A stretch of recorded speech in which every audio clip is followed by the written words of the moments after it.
Breaking news చూస్తున్నాం. వైసీపీలో మరో లిస్టు సిద్ధమవుతోంది. పలువురు ఎమ్మెల్యేలను సీఎంఓ నుంచి పిలుపు వచ్చింది. సీఎం క్యాంపు కార్యాలయానికి మాజీ మంత్రి బాలినేని శ్రీనివాసరెడ్డి, పెనుమలూరు ఎమ్మెల్యే పార్థసారథి, నర్సరావుపేట ఎమ్మెల్యే గోపిరెడ్డి శ్రీనివాసరెడ్డిలకు పిలుపు వచ్చింది. క్యాంపు కార్యాలయానికి చింతలపూడి ఎమ్మెల్యే ఎలిజా, చిత్తూరు ఎమ్మెల్యే అరణి శ్రీనివాసులు చేరుకున్నారు. తాడేపల్లికి నర్సరావుపేట పంచాయతీ చేరింది. ఎమ్మెల్యే గోపిరెడ్డి శ్రీనివాసరెడ్డి అసమ్మతి నేత గజ్జల బ్రహ్మారెడ్డి వర్గాలతో విడివిడిగా అధిష్టానం ప్రత్యేక సమావేశం కానుంది. గోపిరెడ్డి శ్రీనివాసరెడ్డికి టికెట్ ఇవ్వొద్దని నియోజకవర్గంలో కొన్ని రోజులుగా గజ్జల బ్రహ్మారెడ్డి వర్గం ఆందోళన చేస్తోంది.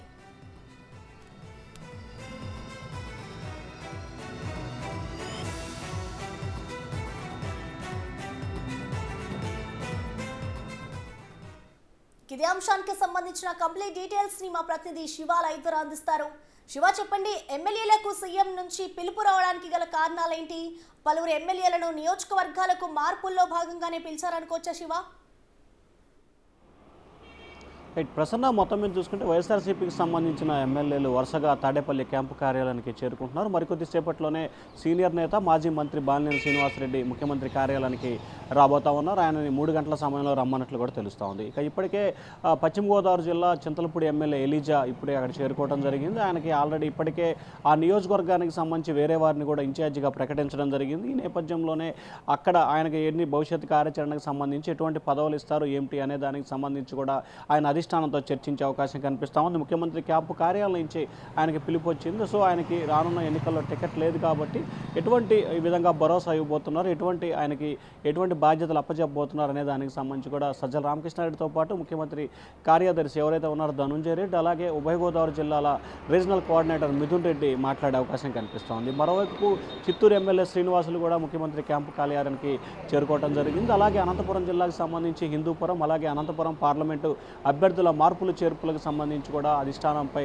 ఆ జిల్లా నేతలు తీవ్రస్థాయిలో ఒత్తిడి చేస్తున్నారు. వీరిద్దరిని అనంతపురానికి సంబంధించి హిందూపూర్ అనంతపురికి అంటే శంకరనారాయణ శాస్త్రిని వీరిద్దరిని మళ్ళీ ఒకసారి మార్చాలని చెప్పి కూడా అధిష్టానంపై ఆ ప్రాంత నేతలు ఒత్తిడి చేశారు. ఈ నేపథ్యంలో వారిని కూడా ఈరోజు మధ్యాహ్నం రమ్మని ముఖ్యమంత్రి కార్యాలయం నుంచి కూడా నిన్న వారికి పిలిపెందిన పరిస్థితి కనిపిస్తోంది. మరొక వైపు పల్నాడు జిల్లా నరసరావుపేటకు సంబంధించి కూడా గత 15 రోజులుగా కూడా అది రణరంగంగా తలపిస్తూ ఉంది. ఈ నియోజకవర్గానికి సంబంధించి స్థానిక శాసనసభ్యుడు గోపిరెడ్డి శ్రీనివాసరెడ్డిని అసమ్మతులు అగ్గిమై గుగులుతున్నాయి. ముఖ్యమంత్రి కార్యాలయం దగ్గర, క్యాంపు కార్యాలయం దగ్గర, పార్టీ కార్యాలయం దగ్గర, నరసరావుపేట దగ్గర వరుసగా కూడా వీరు ఆందోళన చేస్తున్న పరిస్థితి కనిపిస్తూ ఉంది. మొన్న 2 రోజుల క్రితం నరసరావుపేట ఎమ్మెల్యే గోపిరెడ్డి శ్రీనివాసరెడ్డి ముఖ్యమంత్రి క్యాంపు కార్యాలయానికి రావడం జరిగింది. ఆయనకి చిన్న విభేదాలు ఉన్నాయి, వాటిని పరిశీలించుకోమని చెప్పి ముఖ్యమంత్రి కార్యాలయ అధికారులు చెప్పారు. వాటిని పరిష్కరించుకొని మరోసారి నేనే పోటీ చేసి నియోజకవర్గ అభివృద్ధికి కృషి చేస్తానని చెప్పి ఆయన మాట్లాడడం జరిగింది. సో ఈ నేపథ్యంలో నరసరావుపేట పంచాయతీకి సంబంధించి కూడా గోపిరెడ్డినే కొనసాగిస్తారా లేకపోతే మరొకరికి ఇస్తారా అనే దానికి సంబంధించి కొంత ఉత్కంఠ కొనసాగుతూ ఉంది. ఈ నేపథ్యంలోనే నరసరావుపేటకు సంబంధించి ఆ నియోజకవర్గానికి సంబంధించిన ఎమ్మెల్యే గోపిరెడ్డి శ్రీనివాసరెడ్డి, అలాగే అసమ్మతి నేత గజ్జల బ్రహ్మారెడ్డి ఇద్దరితో కూడా ఎంపీ విజయసాయిరెడ్డి ఆయన నివాసంలో కూడా విడివిడిగా భేటీ కాబోతున్నట్టు తెలుస్తూ ఉంది. ఇక మిగిలిన కొన్ని నియోజకవర్గాలకు సంబంధించి కూడా అభ్యర్థులు కొంతమంది చేరుకునే అవకాశం కనిపిస్తూ ఉంది. పలు జిల్లాలకు సంబంధించిన ఎమ్మెల్యేలని, ఇన్ఛార్జీలని, కొత్తగా రాబోతున్న వారికి సంబంధించి కూడా ముఖ్యమంత్రి కార్యాలయం నుంచి పిలుపులు వచ్చిన పరిస్థితి కనిపిస్తూ ఉంది. 3వ జాబితాకు సంబంధించి దాదాపుగా కసరత్తు పూర్తయ్యే ప్రక్రియ కొనసాగుతూ ఉంది. రేపు ఎల్లుండిలో 3వ జాబితా విడుదల చేసేందుకు వైసీపీ అధిష్టానం దాదాపుగా సిద్ధమవుతున్న పరిస్థితి కనిపిస్తూ ఉంది. 3వ జాబితాకు సంబంధించి దాదాపుగా 8 నుంచి 10 మంది అభ్యర్థులకు దాదాపుగా స్థానచలనం, అలాగే మరొక 8 మంది అభ్యర్థులకి నో వేకెన్సీ లభించే అవకాశాలు కనిపిస్తున్నాయి. సో ఈ 8 మందికి సంబంధించి టికెట్ ఎవరికైతే ఇవ్వట్లేదో వారందరినీ కూడా వరుసగా పిలిపించి అధిష్టానం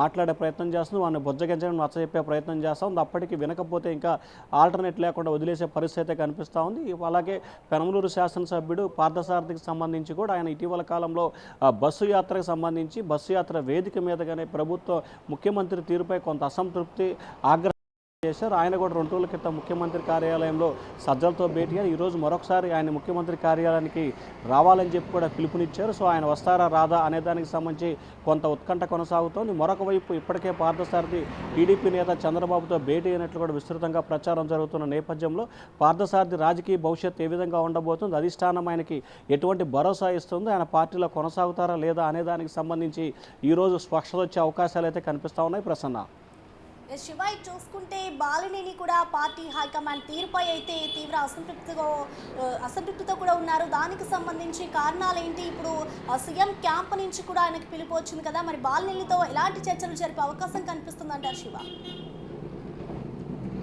అంటే ప్రసన్న ఇప్పటికే బాలినేని శ్రీనివాసరెడ్డికి సంబంధించి దాదాపుగా ముఖ్యమంత్రి కార్యాలయం నుంచి ఆయనకి 4-5 సందర్భాలుగా పిలుపు రావడం జరిగింది. గత వారంలో గురువారం కూడా ఆయన రావడం జరిగింది. దానికి ముందు బుధవారం కూడా రావడం జరిగింది. అంటే దాదాపుగా ఆయన ఇప్పటికీ ఈ 2 నెలల కాలంలో 4 ముఖ్యమంత్రి కార్యాలయానికి రావడం జరిగింది. 1-2 సార్లు ఆయన ముఖ్యమంత్రితో కూడా భేటీ అవ్వడం జరిగింది.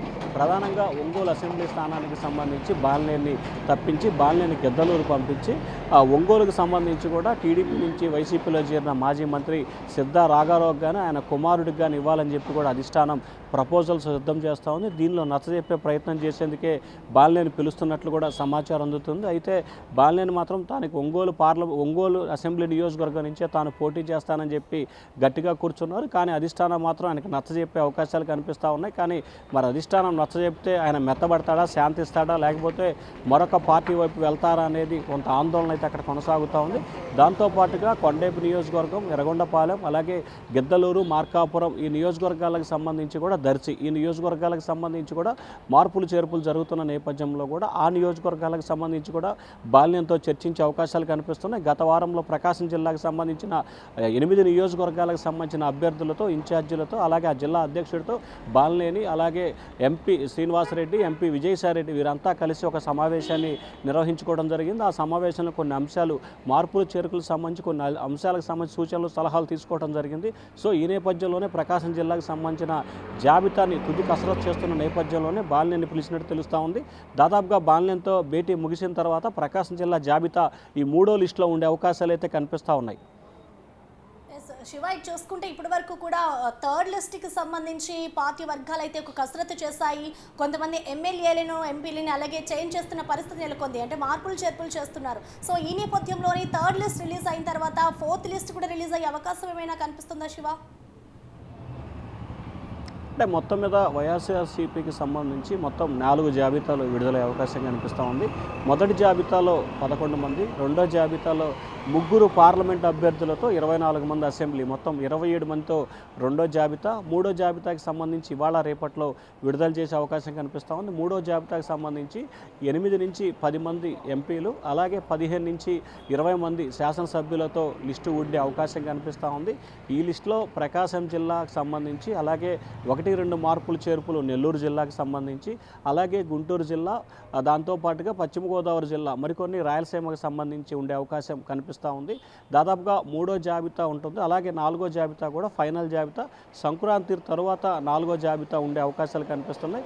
ఈ 3 జాబితాలకు దాదాపుగా మార్పులు చేర్పులు పూర్తయిన తర్వాత వారి వద్ద నుంచి వస్తున్న ఇన్పుట్, అంటే అసమ్మతి, ఆందోళనలు ఇవన్నీ జరుగుతాయి కాబట్టి వాటినిన్నింటినీ పరిశీలించి అంతా వాతావరణం సెట్ అయిన తర్వాత 4వ జాబితాని విడుదల చేసే అవకాశం కనిపిస్తూ ఉంది. సంక్రాంతి తర్వాత అంటే దాదాపుగా 20 నుంచి 25వ తేదీ లోపు కూడా 4వ జాబితాని కూడా విడుదల చేస్తారు. కసరత్తు పూర్తయిన తర్వాత జనవరి చివరి నాటికి ఒక్కొక్క అభ్యర్థిని ఎవరైతే ముఖ్యమంత్రి జాబితా ఫైనల్ చేస్తాడో 175 నియోజకవర్గాలకు సంబంధించిన శాసనసభ అభ్యర్థులని, 25 నియోజకవర్గాలకు సంబంధించిన పార్లమెంట్ అభ్యర్థులతో ముఖ్యమంత్రి 1-to-1 మాట్లాడతారు. ఆ తర్వాత ఫిబ్రవరి 10వ తేదీన రాష్ట్ర వ్యాప్తంగా కూడా వైఎస్ఆర్సీపీ ఒక భారీ బహిరంగ సభకు శ్రీకారం చుట్టింది. ఆ సభలో ముఖ్యమంత్రి భవిష్యత్తులో అంటే రానున్న ఎన్నికల్లో ప్రజలకి ఎటువంటి కార్యక్రమాలు చేయబోతున్నారు అనే దానికి సంబంధించి ఒక మేనిఫెస్టో విడుదల చేస్తారు. అదే రోజు 175 నియోజకవర్గాలకు సంబంధించిన ఎమ్మెల్యే, 25 నియోజకవర్గాలకు సంబంధించిన పార్లమెంట్ అభ్యర్థులను కూడా అదే రోజు ముఖ్యమంత్రి ప్రకటించబోతున్నారు. సో ఈ నేపథ్యంలోనే ఇక నుంచి 3వ జాబితా, 4వ జాబితా, అలాగే అభ్యర్థులందరితో ముఖాముఖి, ఆ తర్వాత జాబితాను ముఖ్యమంత్రి ప్రకటించిన ప్రక్రియ ఈ 20 రోజుల పాటు కొనసాగే అవకాశాలు కనిపిస్తూ ఉన్నాయి. Right Shiva, thank you.